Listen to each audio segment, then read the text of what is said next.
بسم اللہ الرحمن الرحیم۔ کریمہ سعدی میں آج کا سبق ہے علم کی فضیلت کے بیان میں۔ شیخ سعدی رحمۃ اللہ علیہ فرماتے ہیں بنی آدم از علم یابد کمال نہ از حشمت و جاہ و مال و منال۔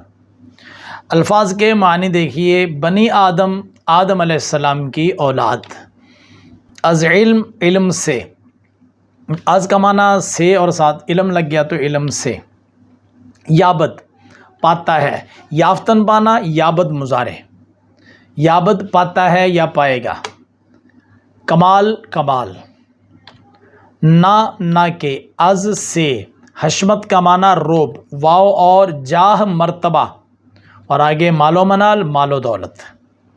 پورے شعر کا ترجمہ یوں ہوگا، انسان علم کے باعث کمال پاتا ہے، نہ کہ روب مرتبہ اور مال و دولت سے۔ انسان کو جو کمال کبھی ملا اور جب بھی ملے گا، انسان کے علم اور کمال کی وجہ، انسان کے عروج کی وجہ علم ہے۔ اور جب ملائکہ نے انسان پر اس کے خلیفہ ہونے پر بات کی تھی، تب بھی اللہ کریم نے ملائکہ کے سامنے آدم علیہ السلام کو پیش کیا تھا، جبکہ پہلے ملائکہ سے پوچھا تھا کہ انبئونی باسماء ہؤلاء ان کنتم صادقین، تو سب نے کہا تھا سبحانک لا علم لنا الا ما علمتنا انک انت العلیم الحکیم۔ پھر آدم علیہ السلام کو کہا تو آدم علیہ السلام نے ساری چیزوں کے نام سنائے۔ تو اس سے پتہ چلا کہ اس دن بھی ملائکہ پر جو برتری جو ہوئی وہ آدم علیہ السلام کو علم کی وجہ سے ہوئی۔ تو علم کی وجہ سے کمال ملتا ہے۔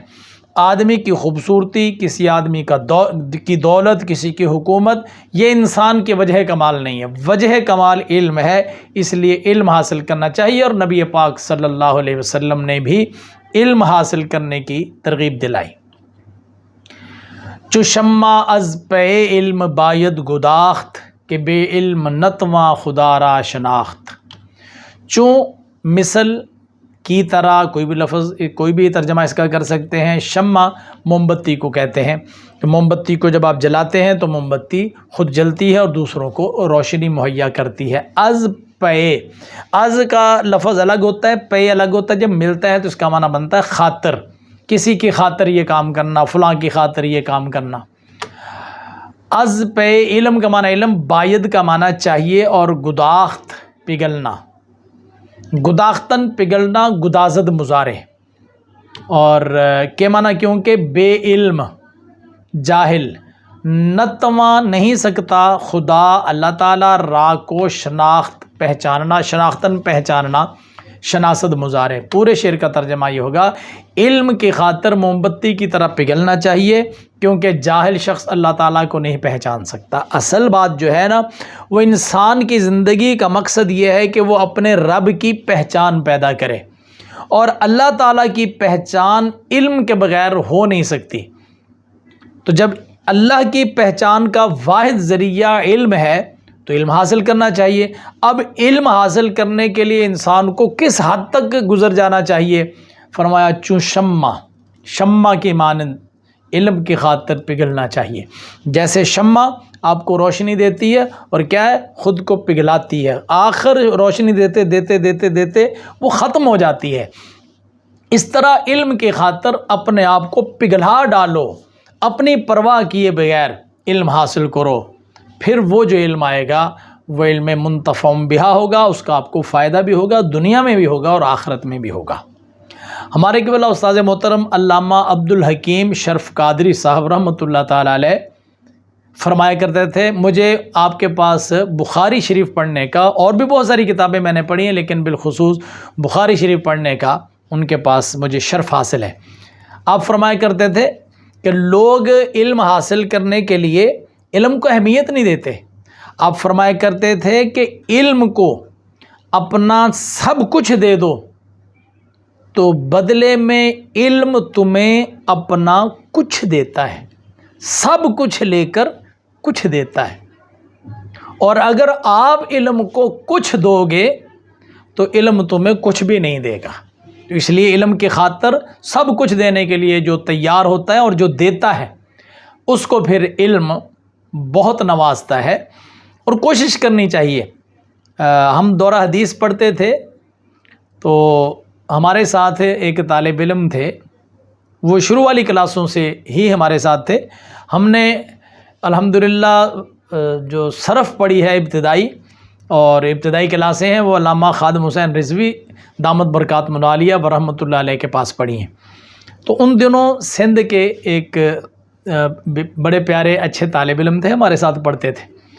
وہ ان کا حافظہ زیادہ تیز نہیں تھا، لیکن ان کو پڑھنے کا بہت شوق تھا. ہم سب بڑے حیران ہوتے تھے کہ وہ ایک حال میں جب ہم بیٹھ کر تکرار کیا کرتے تھے رات کے وقت، تو ایک دو جملوں 3 جملوں پر مشتمل کوئی تعریف یاد کرنا ہوتی تھی تو وہ ایک ایک جملے کو کچھ 70 مرتبہ زبان سے دہراتے تھے. مجھے یاد ہے وہ پڑھ رہے تھے منطق کی کتاب، تو قضیہ حملیہ کی تعریف اس دن تھی یاد کرنے کے لیے ملی. تو اب میں نے اس کو دیکھا تو میں نے سب کو متوجہ کرایا، میں نے کہا دیکھو یار یہ کیا پڑھ رہا ہے. اب اس نے آنکھیں بند کی ہوئی ہیں، قضیہ حملیہ وہ قضیہ ہے، قضیہ حملیہ وہ قضیہ ہے. ایک آسان سی بات ہے کہ قضیہ حملیہ وہ قضیہ ہے جو حذف ادوات کے بعد 2 قضیوں کی طرف نہ کھلے، لیکن اتنی بات کو یاد کرنے کے لیے اس نے کوئی پونا گھنٹہ لگایا.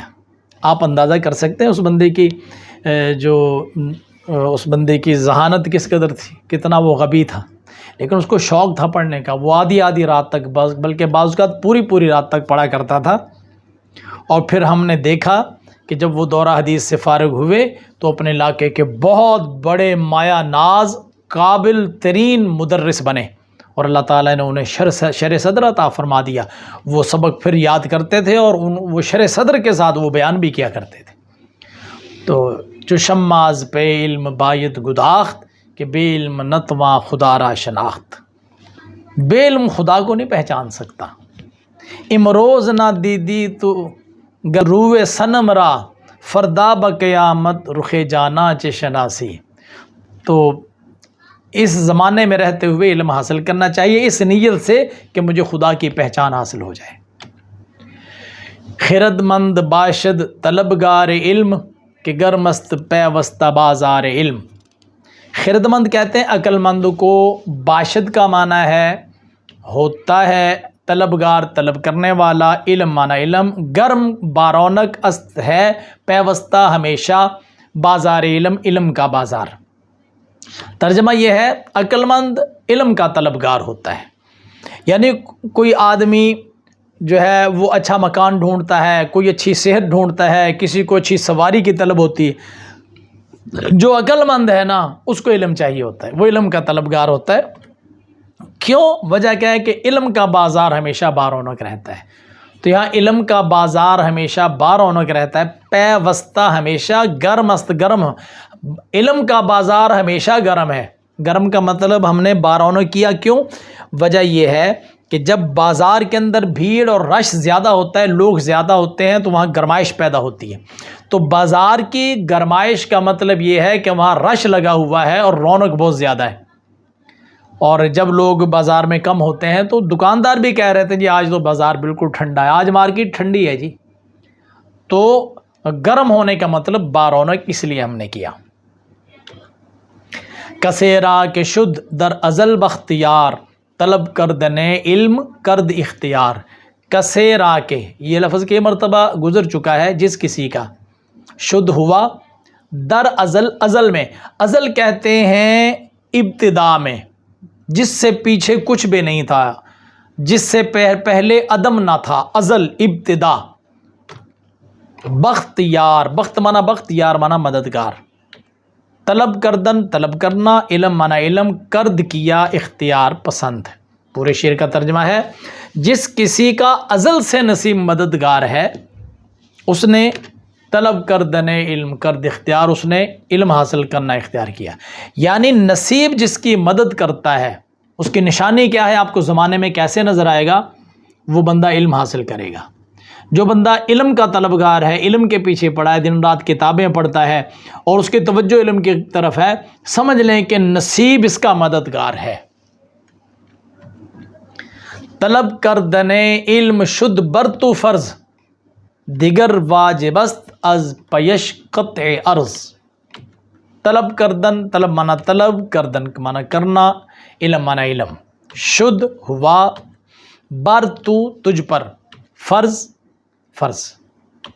دیگر دوسرا نمبر 2 واجب، واجب است ہے از پیش.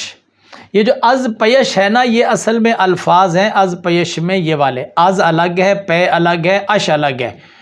تو از کا معنی سے، پے معنی پیچھے، اش معنی اس.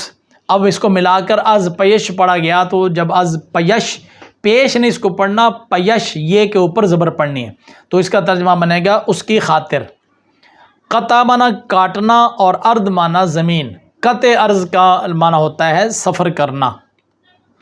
پورے شعر کا ترجمہ یہ ہوگا علم حاصل کرنا تجھ پر فرض ہے، اور نمبر 2 اس کی خاطر سفر کرنا ضروری ہے. یہ بھی علم کی ایک طبیعت ایسی ہے کہ جو بندہ علم حاصل کرنا چاہتا ہے یہ سفر کرواتا ہے. سفر میں علم بڑا راسخ ہو کر ملتا ہے. اپنے گھر کے اندر بیٹھ کر، گھر کے 4 دیواری کے اندر بیٹھ کر جو علم ملتا ہے، ٹھیک ہے کچھ لوگ حاصل کر بھی لیتے ہوں گے، لیکن جو علم کی طبیعت ہے نا، وہ یہ چاہتی ہے کہ بندہ سفر کرے، گھر سے دور ہو، وطن سے بے وطن ہو، اور مسافری کے دھکے کھائے، اور پھر جو علم ملتا ہے نا، کمال علم ملتا ہے. اس لیے اس کے لیے سفر کرنا بھی ضروری ہے. برو دامن علم گیر استوار، کہ علمت رساند بدار القرار. الفاظ معنی دیکھیے. برو رفتن جانا، رود مضارع. رود مضارع میں دال ہٹایا تو بن گیا رو، امر جا. اس رو کے اوپر با داخل ہوا، برو تو جا. دامن علم، علم کا دامن، گیر پکڑ، استوار مضبوطی سے. کہ کیونکہ علمت، علم مانا علم، تے مانا تجھے، رساند پہنچا دے گا، با مانا میں، اور دار القرار جنت کو کہتے ہیں. پورے شعر کا ترجمہ، جا علم کا دامن مضبوطی سے پکڑ.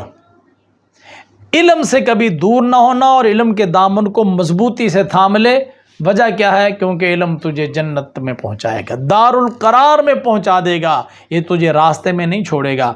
اس لیے علم جو ہے اس کے لیے اپنے آپ کو شمع کی طرح پگھلاؤ. اس کے لیے سفر کرنا پڑے، سفر کرو، لیکن علم حاصل کرو، کہ علم سے ہی انسان کو کمال ملتا ہے. کمال حاصل کرنا ہے تو علم حاصل کریں. اللہ کریم ہمیں ایسا علم نصیب فرمائے جو علم ہمیں دنیا کے لیے بھی فائدہ مند ہو، اور وہ علم ہماری آخرت کو بھی سنوارے. ایسا علم نہ دے جو منتفع بہا نہیں ہے. نبی اکرم صلی اللہ علیہ وسلم ایسے علم سے اللہ کی پناہ مانگا کرتے تھے جو علم منتفع بہا نہ ہو. کیا مطلب؟ ایسا علم جس کا فائدہ نہ ہوا. اللہ تعالی ہمیں اپنی ذات کی معرفت نصیب فرمائے، وہ علم عطا فرمائے کہ اس علم کے بعد ہم اپنے اللہ کو پہچان لیں. میاموز جز علم گر آکلی، کہ بے علم بودن ببد جاہلی. میاموز آموختن سیکھنا، آموزد مضارع. اس میں ہے آموز، آموزد کا دال ہٹایا تو امر بن گیا نا، آموز. اس کے اوپر میم داخل ہوئی تو وہی قانون کہ جس فعل کے شروع میں الف آ جاتا ہے نا، اس پر اگر بے داخل کرنی ہو، نون داخل کرنا ہو، یا میم داخل کرنی ہو تو الف سے پہلے یا کا اضافہ کرتا ہے. یہ آموز تھا، اس کے اوپر میم داخل کی تو ما آموز نہیں پڑھیں گے، میاموز. نہ سیکھ. اور جز علم، علم کے سوا، گر اگر عاقلی تو عقل مند ہے. کہ کیونکہ بے علم جاہل بودن ہونا یا رہنا، ببد ہے جاہلی جاہل ہونا. شعر کا ترجمہ ہے اگر تو عقل مند ہے تو علم کے سوا کچھ نہ سیکھ، کیونکہ بے علم ہونا ہی جاہل ہونا ہے. یعنی جو بندہ بے علم ہے نا، یہ جہالت کی نشانی ہے. بے علم ہو کر اپنے آپ کو اپنے آپ کو دوسروں سے اعلیٰ بنا کر نہ دکھائے. جب بے علم ہے تو وہ جاہل ہی ہے. ترا علم در دین و دنیا تمام، کہ کارے تو از علم گیرد نظام. ترا، یہ لفظ ترا ہے نا، پہلے بھی کئی دفعہ میں آپ کو یہ تلفظ بتا چکا ہوں. ترا تجھے، علم مانا علم، اور در کا معنی ہے میں کئی دفعہ یہ لفظ آ چکا ہے. دین و دنیا، دین و دنیا تمام معنی کافی ہے. کہ معنی کیونکہ کارے تو کا معنی تیرا کام، از علم علم سے، گیرد پکڑے گا، گرفتن پکڑنا، گیرد مضارع، نظام معنی منظم اور خوبصورتی۔ ترجمہ پورے شعر کا، تجھے دین اور دنیا میں علم کافی ہے۔ تجھے دنیا چاہیے تو علم ضروری ہے، تجھے دین چاہیے تو علم ضروری ہے۔ نہ دنیا علم کے بغیر مل سکتی ہے، نہ دین علم کے بغیر مل سکتا ہے۔ کیوں کہ تیرا کام علم کی وجہ سے منظم ہوگا۔ تیرے پاس علم ہوگا تو دنیا کے کام بھی تبھی منظم ہوگے، اور تیرے پاس علم ہوگا تیرا دین بھی تبھی منظم ہوگا۔ اس کے بغیر، علم کے بغیر نہ دین تیرا کامل ہے، نہ تیری دنیا کامل ہے۔ اللہ تعالی ہمیں علم نافع نصیب فرمائے اور عمل صالح کی توفیق عطا فرمائے۔ ملتے ہیں اگلے سبق میں، تب تک کے لیے اجازت۔ اللہ حافظ۔ السلام علیکم ورحمۃ اللہ وبرکاتہ۔